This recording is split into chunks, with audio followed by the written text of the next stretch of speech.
It is Wednesday, June 24th, 2026. This is another edition of Baseball Today presented to you by T-Mobile. That is my man, Trevor Plouffe. I am Chris Rose, producer Dan along for the ride as well. Usually we start off with a tip of the cap, but I guess today it's like a tip of the fingernail because Zach Geloff had a Major League best 24-game hitting streak coming into the game last night in the Bay Area. And ouch! Second inning, he gets stepped on by Matt Chapman, has to get his hand looked at. So he went 0 for 1 because he's the A's leadoff hitter. Then he gets pulled from the game because he got banged up. I think we ought to petition Major League Baseball to say it was unfair. He got stepped on, so his 24-game hitting streak should remain intact, unlike his hand. No, but unfortunate for Zach, and a kind of a strange slide. I mean, Chapman was out by so much. I think he was just trying to find any way to get to the base. And then Geloff just kind of used that hand to brace right there. How much does that hurt? I mean, it's happened. I've had it happen to me before. It probably looks worse than it is. Oh. Like, I don't know what the report is. He just probably has a few lacerations and that's it. X-rays negative, no stitches needed. He's listed as day-to-day. Yeah, it just sucks because it's on your hand. It looks like that metal spike is going to go right through your hand. That's all. I know. Huh. The body's resilient, Chris. Not mine. Mine definitely doesn't bounce back. There's no bounce back in this hand or body. All right. After consecutive rainouts, Chicago Cubs actually got back to work. They were at Citi Field, which could have been PCA's home park. Let's remember, he was a first-round pick of the Mets. He was traded to the Cubs in the Javi Baez deal a few years back. I wonder if that haunts New York fans a bit. That is drilled right center field. That one back towards the wall, and it is out of here. 3-run homer. Pete Crow Armstrong. Look, Ma, no sleeves. 10 of his 17 homers have come this month. He was just named the NL Player of the Week. It's not going to shock anybody if he's the National League Player of the Month for this month as well. What has stirred this turnaround? The look ma no hands thing. I don't know if they know what he's doing right there. So what do you think he's doing, Trevor? I think he's laying back in his bed enjoying whatever's happening. That's what I think. Yeah. Can you text PCA and ask him what the celebration's all about? I think we all know, Chris. All know. No, he's been obviously fantastic. Yes, Mets fans are just looking like, oh, that would be really nice in center field for us. That'd be real, real nice. Yeah. Well, if you're looking at some of the big numbers for him, chase rate is down, hard hit percentage, walk rate is up. That has been a major difference. You weren't on the show the day we discussed this, but his resurgence virtually coincided with a week after the run-in on the south side of Chicago, and he stood in front of his locker, and he didn't apologize per se to the woman, but he did own it and said, I didn't like my choice of words and all that. And once he got past that, it's like he has taken off to another level. Among everyday ball players in the National League, he's got the highest WAR. Yeah, he's been fantastic. He has been fantastic. And they need the offense to carry them right now because I don't know if they are going to have any more starting pitchers left.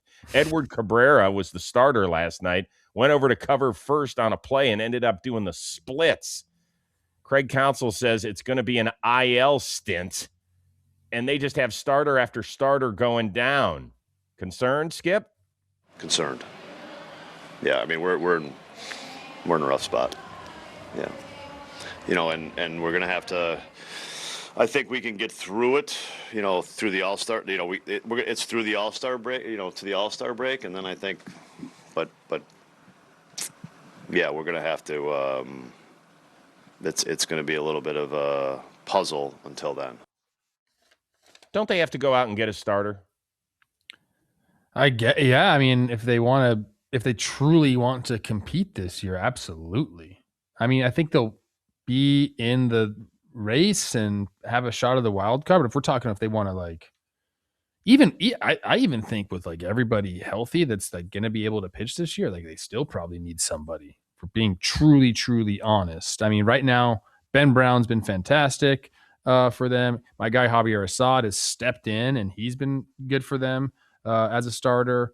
But then after that, you're talking like Colin Ray and Shodas had one of the weirder years that I've ever seen, where he's got a FIP of a 4.5, but a WHIP of just over 1. Like, he hasn't allowed a lot of base runners, but the year just hasn't been great. ERA plus of 93. I think they do, Chris.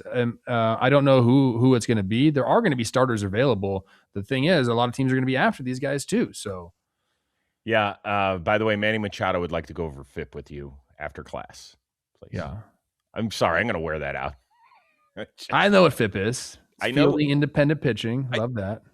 Hey, we both know what it is. I mean, I don't know what every stat is. No. Still don't know how they even come up with defensive metrics, but okay. So last night, as I was getting ready for the show, I went to the ESPN. If you just tap on a team's schedule, it'll say, okay, here's the next 5 or 7 starters, And if a guy is like a little banged up, they might leave a space. Last night, they had no starters listed for the Cubs. Now, today, they do have Assad and Imanaga listed as their next 2. And then after that, obviously, Ben Brown's going to pitch. Matthew Boyd is expected back, I believe, for the series finale on Thursday, I read. He had his little knee issue that he had to get cleaned up. They got bad news delivered to the fan base yesterday where Justin Steele will not be a starter for this team. They're hopeful that maybe he can help out of the bullpen, that, his return from arm surgery has not gone. Yes, this is the bet. For those of you that are audio only, second straight day that Isla Plouffe joins the show. Say hi, quick. Come on. Hi. Hi, Isla. How are you, honey? Good. Yeah, how was camp yesterday? Good. What do you think about the Cubs rotation? I want to know, what was your favorite thing to do at camp yesterday? Cook. Cook again. What did we make? We had graham crackers and we made a beach. They made a yogurt parfait. No, yesterday we made a beach. Oh. We made a beach. Okay. Love you. Bye. Oh, my gosh. For those of you that are audio only, shame on you. You got to hop on YouTube. It's like the sweetest dad-daughter moment I've seen since I just was doom scrolling on my social media and saw this woman who's a Southwest Airlines pilot, and she flew next to her dad, who at 65 years had mandatory retirement, and they were making their last flight together. So I've cried a lot this morning. Okay. Yeah, Isla doesn't even knock. She just barges right in here. It's great. Fine. Better here than elsewhere. So that's great. Great to see her. That makes my day much better, seeing Isla Plouffe. If I were to rank all the Plouffes, you crack the top 4. Okay. Thanks. Let's get back to the Cubs pitching situation. This is you could hear it in Council's voice. He's like, maybe we can get it through the All-Star break. Like, mid-July cannot get here fast enough. And then y'all in the front office, do some work. I need some arms. It's just been a homer fest for their pitchers too, because again, even like if you look big picture, they're 7th overall in all of baseball in WHIP. But every base runner that gets on scores apparently, because they're 25th in ERA and they give up a ton. They do give up a ton of homers. So I don't know. Yeah, crazy, man. Tyone's not close. He's got a hamstring issue. Whew. Well, they'll find out the severity of Edward Cabrera, they think, today. He's going to have some imaging, and I'm sure Council will have some notes on pregame. We'll find out. Cubs fans, let us know who the person you are targeting to help this team. Their bullpen needs help. Like, they need help all over the place. For a team that spent a lot of money in the offseason, they sure got a lot of holes. They're going to make Milwaukee sweat it out at all in that division? No. Yeah, I don't think so now. No. I had the Cubs winning the division at the beginning of the year and Milwaukee making it as a wild card. Right now, the Cubs are still in a wild card spot. Yes. One game above the Marlins and the Nationals. They're tied with the Padres, who walked it off last night, right? Yeah, Padres two in a row against the Braves. It's a good deal. Maybe we'll talk about them on Thursday's show. We will see. Today's episode, Baseball Today, it's sponsored by Cozy Earth. Guys, it's the beginning of summer. It's hot. There's nothing worse than getting into bed after a long day and feeling your sheets trap all the heat right back onto you. It's gross. Well, Cozy Earth's bamboo sheet set, it is made from viscose from bamboo, genuinely breathable, stays cool instead of warming up with you, and feels completely different from standard cotton. Their beach towels, same story. We're talking soft, noticeably different the first time you pick one up. They back everything as well with a 10-year warranty and 100 nights hassle-free returns of bedding. So there's really no risk to try them. Made from viscose, from bamboo, breathable, soft, built for summer. Head to CozyEarth.com. Use the code BASEBALL today for an exclusive 20% off. That's code BASEBALL today for an exclusive 20% off. And if you see a post-purchase survey, mention that you heard about Cozy Earth. Where? Right here on Baseball Today. Sounds cozy to me. All right, Monday's day off gave the Giants a chance to get a little bit of a breather, and boy, did they need it after they got swept down in Miami, and then they had the whole Rafael Devers coming off the field, basically dragged off, blew off his bench coach, Jace Tingler. People were saying, oh, boy, it was disrespectful to his rookie manager, Tony Vitello, who may or may not have handled things well in the post-game press conference. Well, all the parties involved spoke about exactly what happened. Here is Devers first, followed by Vitello. Devers using a translator. I think it was a misunderstanding 2 days prior to that. I had told the manager that I had a problem with my hamstring, and I thought that was the reason that he was taking me out of the game, and then that's why I didn't want to come out. But, it just got a little bit blown out of proportion. How did the conversation with Tony go after the game? I apologize, which is the right thing to do. Sat next to each other on the plane, had a good conversation. So after that conversation, as far as the walls behind this one, it's a non-issue. And I think what it is that the media in general, you guys just blow everything out of proportion.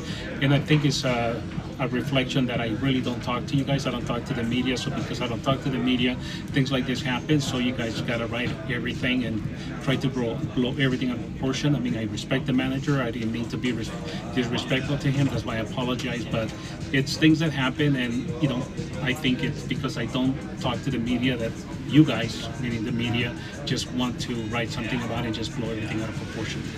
Thank you. Gracias. Is he right with that last part? At times, sure, yeah. Like obviously, the media can blow things out of proportion, and some things make for good headlines and good, water cooler talk and all of that. Right now, I think if the Giants are winning baseball games, Chris, I don't think we talk about this whatsoever. Truly, I think we just okay, that's a weird situation. But because of where they're at in the standings and how disappointing they've been, I mean, they're 32-46. They're 9 games out of a wild card spot right now. I think that's why it's been a bigger deal. And look, he shouldn't have done it. You don't waive, even if you're a miscommunication of, oh, I'm healthy, and I told him the other day my hamstring was barking. That's not why he ran for you.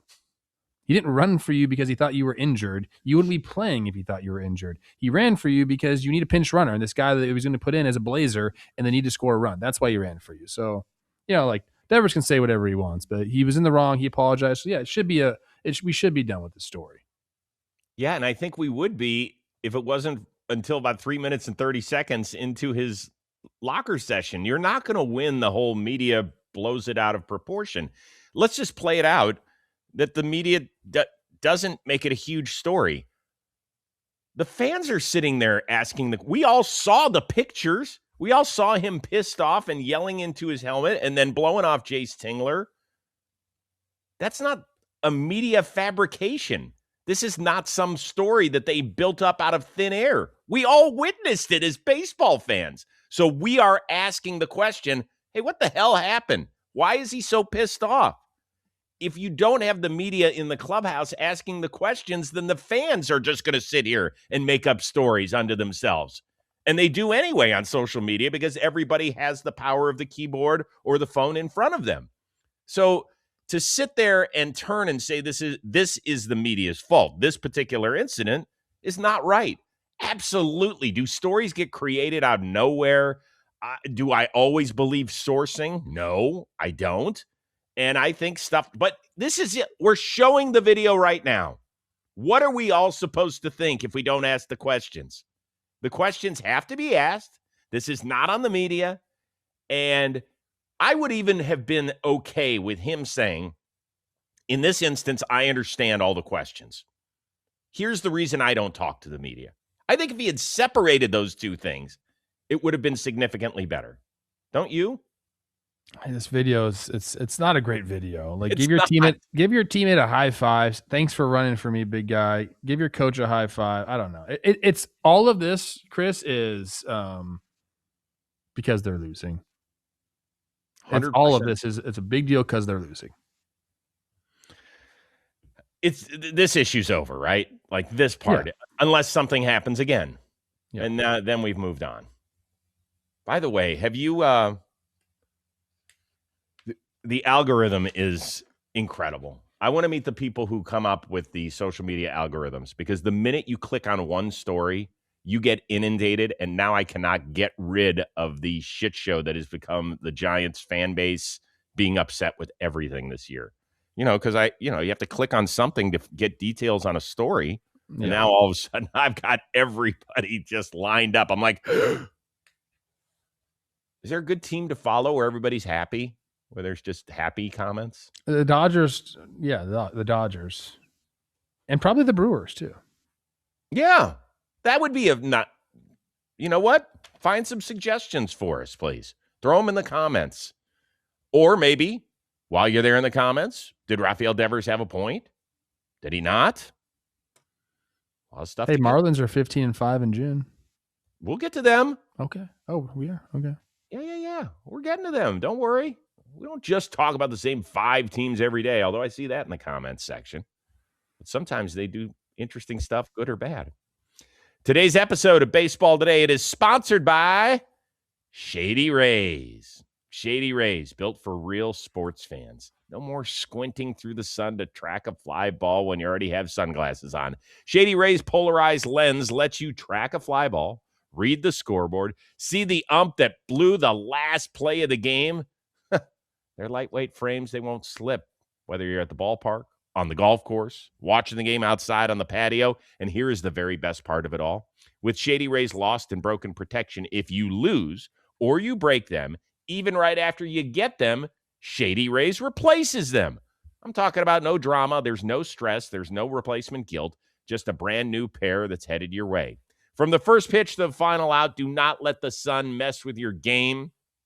And we've teamed up with Shady Rays to bring you an exclusive offer. Head to shadyrays.com. Use the code BASEBALL50 for 50% off 2 or more polarized sunglasses. Try for yourself the shades rated 5 stars by more than 300,000 people. Go do that today. All right, it's time right now for Packing the Park, where we look at players and storylines that are getting fans into the stadiums. It is brought to you by SeatGeek. And yeah, it might have been a Tampa Bay Rays home game, but Jack Caglione, who grew up in the area, he and his family and friends were packing the park because, hey, kid gets to come home and maybe leave an indelible mark, or maybe just a mark on the roof. Junior out with the sore knee, and now Caglione. Wow. Where will that land? How about in the catwalk? That is a Caglione jack. He almost hit it out of the stadium. Yeah, he did. What'd they say it was? 435 or something? Yeah, it's ridiculous. I don't know where they get these measurements from. I mean, that ball could have, if it said 510 feet, I would have been like, yeah. Mm-hmm. Yes. Right? It's deep. I mean, that's like Jim Thome type home run, right? Where the ball just goes and go. I wish that had been outside, to be honest with you, because I would have liked to have seen how far it could have traveled. We got shortchanged. I agree with that. He's on a heater right now. Yeah, major heater. We talked a little bit about him yesterday after having a huge series against the St. Louis Cardinals. Now, he's a kid that grew up in the area, grew up a big Longoria fan, had the Rays jersey as a kid, the whole bit. His 97-year-old grandfather, I don't know if he was there last night, but he was there on Monday. Look at this. Look how. That's awesome. Now he's turned into a big monster. He used to throw 97 from the left side, too, on top of it all. How much fun is it when you go home and you play? I never played at Dodger Stadium. It's the only stadium I didn't play at, which sucks. But you played in Angel Stadium. That's close enough to home. It's a little different. It was fine. It honestly gets a little bit. It's cool at first, then it gets a little annoying because you let people out of the woodworks asking for tickets and all that. So that's the truth. Well, maybe if you didn't get no hit. I spent a lot of time. I had some homers at freaking Angel Stadium. They have a great career there. I think maybe not, except for one night. But yeah, that was one night. Weaves. That way weaves. All right, so we've crushed Detroit all season long for having a shitty year, right? We said, though, they might not be out of it. Skubal comes back. They get a few more players back. Well, the Royals aren't far behind them. They've had a crappy year, too, and some people around here thought maybe they could contend for a wild card. Are they done, or are they still alive? I think they're still alive. I mean, there's very few teams in the American League that are done, so they can still compete. I mean, the biggest thing that has to happen is Jack Caglione has to be this version of him. The Royals are starved for offense, and look, there's a ton of guys hurt right now. Vinny P, I think, just started taking some swings. Michael Garcia is on the IL right now. Mm-hmm. Bobby Witt, they're still not sure what's going to happen with him. If you get all those guys together, and we get a much better version of Vinny P, and Caglione is this middle of the order, like 30 to 40 homer guy, it's a completely different team. I think they have enough starting pitching. I think their bullpen is good enough to make a wild card run. So yeah, I think they are still in it, but they definitely need Caglione to be this type of guy. Well, they got a couple of injuries. Cole Reagan's elbow surgery, that sucks for him. Bubic, it feels like, is nowhere to be found. I think he's got a shoulder right now. So Kolek and Avila are in their rotation, which is not great. You mentioned their bullpen. It has not been good. I can't believe what's happened to Lucas Ursig, to be honest with you, because I thought that dude was nasty. When they traded for him a couple years ago and he came out, like, the best thing he's done all year was that post-game interview on the field. That was hilarious. They still have some guys back there. Yeah, I don't think enough of them. Sure. I think there's just too many other teams that could, like the Orioles have played better baseball. I like them better. I think the Blue Jays are going to, at some point, step on the accelerator. I think the Rangers are better than them. I can be convinced maybe that the Astros are a smidge better. I think one of these other teams ahead of them in the Central. Yeah, I think they're too far down the pecking order to believe in them. So you don't think the Royals are going to be back? I don't. Okay. I don't, and I'm a team that believed in them. I thought they were going to be like the 6th seed. I think that's what I had them as, maybe the 6th seed at the beginning of the year. And they have severely disappointed me. I picked them because I liked their starting rotation a lot. I really thought it was good.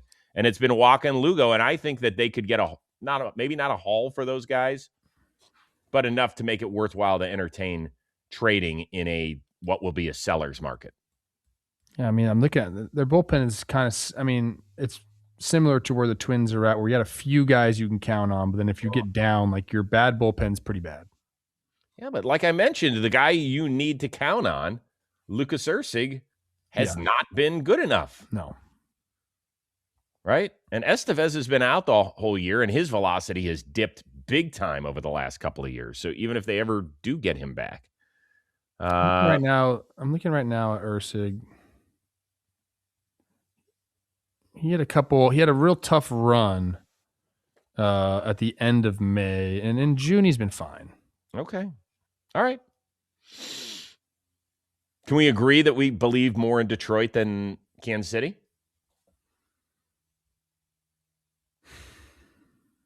I have them the same. If Caglione is this guy, that is the difference maker for the Kansas City Royals. If he can start hitting homers and they get Vinny back and Bobby's okay, like, I think that's a huge. I think if I would put them right around the same range. We talked about on Monday's show that there's only been 2 40-homer seasons in franchise history. Salvi and Jorge Soler. That's it. And this guy's going to get a few, I think. He is a beast. And somebody tracked down exactly how far that ball went. If you were in the ballpark and if you were sitting in right field, Did you bring a tape measure? I don't know why you'd travel to a game with a tape measure, but hopefully you did. Maybe. And a quick reminder, please. Use the code BASEBALL2026, 10% off your next set of tickets, courtesy of SeatGeek. SeatGeek. The Miami Heat, they grabbed headlines this week with a trade for Giannis. So that's interesting. But Miami's baseball team is running hot, too, thanks to the Sandy Man. 2 more outs might get him in the threes. Yeah, he did. He struck him out. And there it is. Sandy Alcantara stands alone as Miami's all-time new strikeout leader. As a young kid from the Dominican Republic, you know, I started playing baseball when I was 5 years old. You know, so I play baseball for fun, you know, so, but after, like, I realized that I can do a better life to my family if I, you know, keep getting better, you know, day by day, year by year. That was sweet. I loved hearing that. No, he's a stud. He's a stud. I mean, I'm looking right now because I knew he'd been on a run here in June. 5 straight quality starts for Sandy. Mm-hmm. Yeah. You know what's amazing about him? He is not a strikeout dude. Mm-mm. He's right now, he's got the lowest strikeout rate per 9 of his career. And that's why if you look at, or if you watched him pitch, he'll have blow up games. Like he's had like 4 or 5 games where he's just, you know, I think he wants to get his pitches in as well. And like they allow him to do that. Cause like, that's kind of what, like he is a bullpen saver because he's going to usually go deeper into games, but he's had a game, 6 innings pitched, 7 earned runs, 4 1/3, 7 earned runs, 6 innings pitched, 6 earned runs, 5 2/3, 8. Like there's been a couple or more than a couple big games. And I think a lot of that has to do with the low strikeout rate. Did you see who he passed for the all-time record? Who is it? Teammate of yours. Ricky Nolasco. Ricky Nolasco. Yeah. Tricky Ricky. Love Ricky. Yeah. Good dude. I love him. Yeah. He was awesome.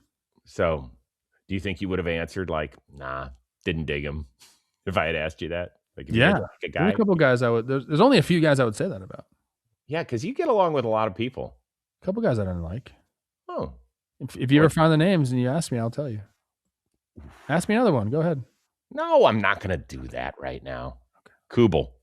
Love him. Oh, my God. I love Kubel, too. Kubel's from out here, isn't he? Palmdale. Yeah. He lived in Calabasas. Now lives in Orange County. Palmdale, for people that don't know, the windiest place in California. Yeah. It's a dust bowl Not out a great there. place out there. No offense to Palmdale. Okay, so we played a team. Sidebar. Josh played freshman baseball at his high school. Josh was not a wonderful baseball player. He was a hooper, 6'5", really shoot. But baseball, loves the sport, loves it, not his thing. He had to play JV. We just didn't have enough guys. I was like, where's the game? Out in Palmdale. I drive. I go out there. I'm the only parent from our side. It is freaking windy, and they've got a full dirt infield. No grass. Yeah. It's just dusty as can be. Joshua went out there, 3 at-bats, foul-tipped 1 pitch. That was it. You're good. That's fine. It totally. He's turned into an exceptional adult with a good job, and he's freaking handsome and tall. But he loves to bring that up. He goes, Dad, you were the only parent there, and all I did was foul-tip 1 pitch that day, man. You That's must good really dad. love Good dad. That was good. Let's get back to the second part of the Sandy question. Do you think he makes it the full season as a Marlin? The Marlins are on such a heater right now. Like I mentioned, 15-5 in June.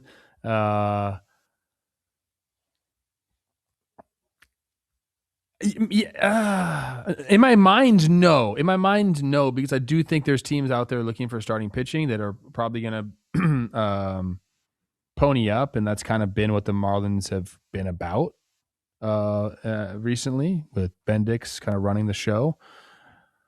But I could also see a world like, look, they're 1 game out of a wild card, and he has a team option for next year. And like, what is there going to be a difference in? I said this with Joe Ryan. Is there going to be a difference in package from now until the offseason? I don't know.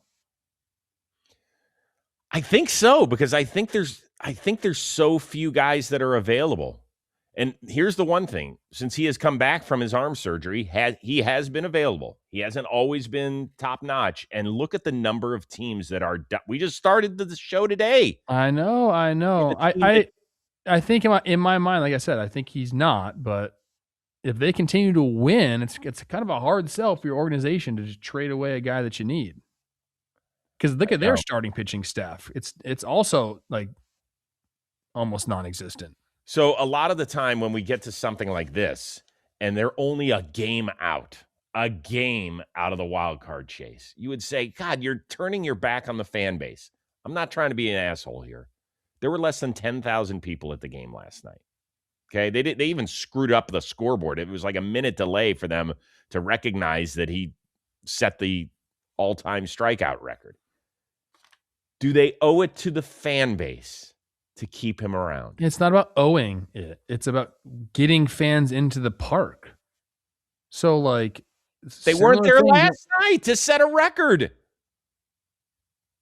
What do you mean? They weren't there. They didn't show up for his crowning moment. I don't think that's not what's going to get fans to the ballpark. Is some guy passing a strikeout record or whatever? What was the record? A strikeout? I didn't even listen. The all-time franchise, it was Ricky Nolasco night.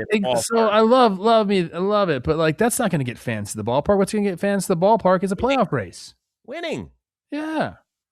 So like again, I think Twins are in a similar spot right now with Joe Ryan. Very similar. I think that they should keep. I think if I'm running these teams, I keep both those guys, and I see what happens in the offseason. But I'm not gonna throw away a chance to compete in September and possibly get into the playoffs because I think the package might be a little bit better. I think he gets traded. Okay, I think that's what happens. I'm not so sure that's what I would do, but I think he does get traded. Let us know, and you know what? Connect some dots. Where does he end up? Let's see. Let's see how good you are at this thing. Interesting. All right, this episode is brought to you by Samuel Adams. In just a few weeks, America turns 250. Nobody's more ready to raise a glass than the beer named after a founding father himself, Samuel Adams. From the man who helped spark a revolution to the brand that's been brewing independence since 1984, Sam Adams is leading the celebration all summer long. So crack open a summer ale. That crisp, citrusy wheat ale with a bright lemon finish that tastes like the 4th of July in a glass. Or grab the limited edition Star Spangled Variety Pack, loaded with summer ale, porch rocker, American Light, and fan favorite Blueberry Lager. Look for their retro-inspired packaging at a store near you, because this isn't just another summer. It's America's 250th. So join the rally, raise a Sam, for the founders, for the flavor, for 250 years of independence, damn it.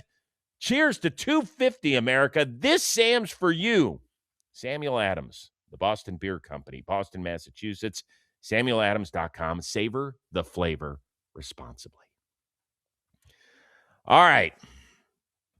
Not sure if you saw this on Talking Yanks. Every Tuesday, they get joined by Aaron Boone, Jimmy, and Jake.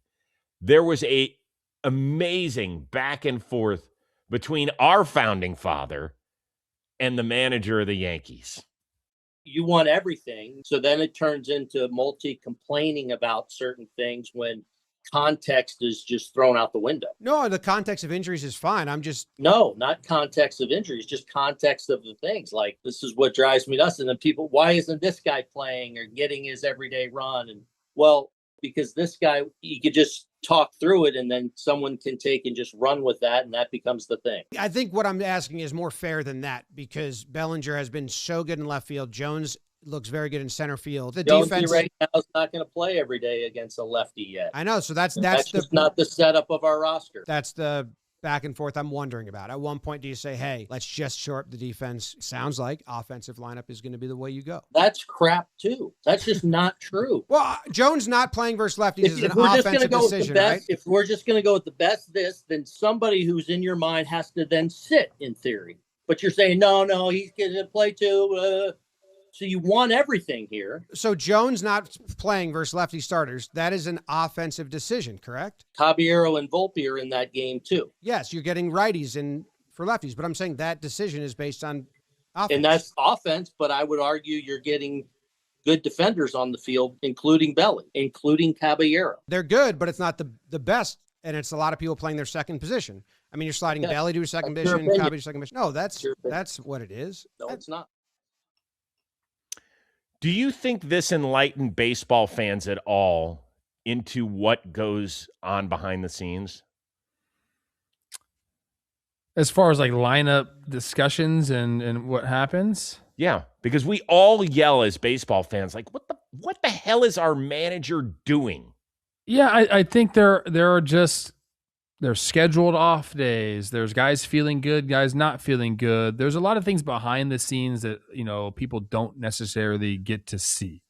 And I think sometimes those goes in. I mean, a lot of times that goes into the decisions about lineups, and it seems like it's as easy enough as let's just write our best lineup in there every single day, but it doesn't work out that way because you do have to again give some guys some off days at times. That doesn't always have to be the case, but it typically is the case. And then you got to get some guys, like you can't just keep guys on the bench every single day. Like it doesn't.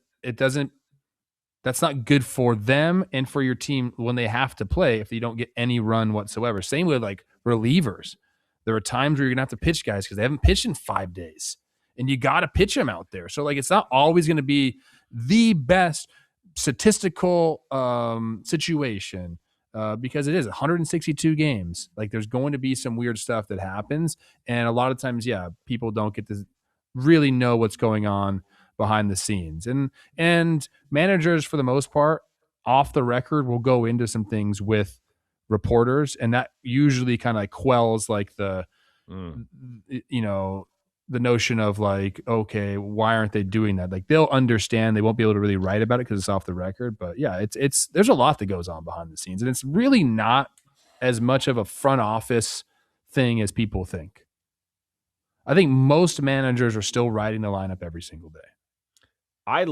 Listen, that was extremely entertaining. Very rarely do you have a manager, and particularly a manager of a crown jewel franchise, go back and forth. And I thought Jimmy was prepared and pushed him. And I love the way that Boone responded. Like, okay, well, that's not right. That is not right. And he's explaining why Jimmy's not right. And Jimmy's like, well, no, but it is. Here's where. And I thought both guys came off great. I thought it was very enlightening for us as baseball fans. I don't care whether you're a Yankee fan or not. To me, that's the side issue. Yeah, I've seen people like kind of like talk about like their interviews and like they're not happy that we as a company get to have Aaron Boone and they think it's a mistake. I want everyone to know Aaron Boone gets the pick where he does his weekly. Hell yes, he does. Appearance. And it was a long time. It was with like, whatever, like WFAN or ESPN. And he's chosen John Boy Media not once, but like what? This is their 3rd year running? 3rd year. And yeah, look, does he get, I don't know what he gets paid. I'm not privy to. It's pretty good. I know what he gets paid. Okay, good. Then by the way, managers do, or NFL coaches, they have coaches shows. Yes, they get paid for that. Or if it's like the flagship station, it's written into their contract, something like that. Yeah. Somehow they are making money or there's an agreement. So that does happen. I just think it's the people need to know. He's chosen to come back because he respects Jimmy and Jake and likes what they do. Yeah, and I've talked to him off the record. His best friend is a dear friend of mine out here. And so when I've seen Boone a few times in the offseason, I was like, how are Jimmy and Jake? He goes, they're great. He goes, there's a few times they ruffle my feathers. And I was like, good. And you know what? Give it back to him. This is year 4, Dan is telling us. Okay, yeah, I mean, that's really cool. It's impressive. And I actually do think it's one of the more enlightening absolutely pieces of baseball content out there. Like, I think they do a really, really good job with it, keeping it light, but they also press them.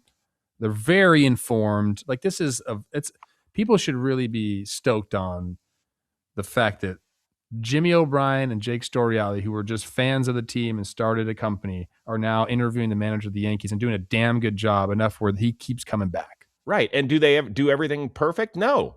Neither do I every week when I'm interviewing players. Like, that's it. It's going to happen. You do have holes in your game. You're going to miss questions. You're going to, there are things like you go back and you're like, damn it, I wish I should have asked it this way or whatever. That happens.